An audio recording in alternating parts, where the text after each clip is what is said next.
একাত্তরের ২১শে নভেম্বর মহান মুক্তিযুদ্ধে জীবন বাজি রেখে সেনা, নৌ ও বিমান বাহিনী সম্মিলিতভাবে পাকিস্তানি বাহিনীর বিরুদ্ধে আক্রমণ সূচনা করেন। সেই থেকেই স্বাধীনতা যুদ্ধে ৩ বাহিনীর অবদান এবং বীরত্বগাথা গভীর শ্রদ্ধায় স্মরণ করে বাংলাদেশ।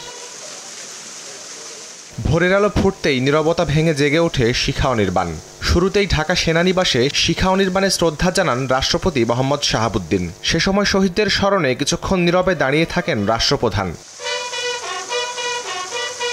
বিউগলে বেজে ওঠে শ্রদ্ধার করুণ সুর।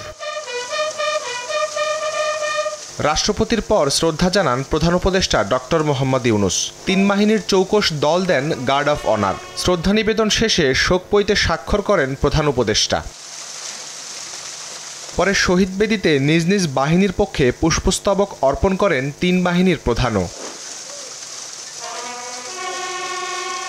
সশস্ত্র বাহিনী দিবস শুধু স্মরণ নয়, জাতির নিরাপত্তায় দাঁড়িয়ে থাকা প্রতিটি সদস্যের প্রতি অটুট সম্মান।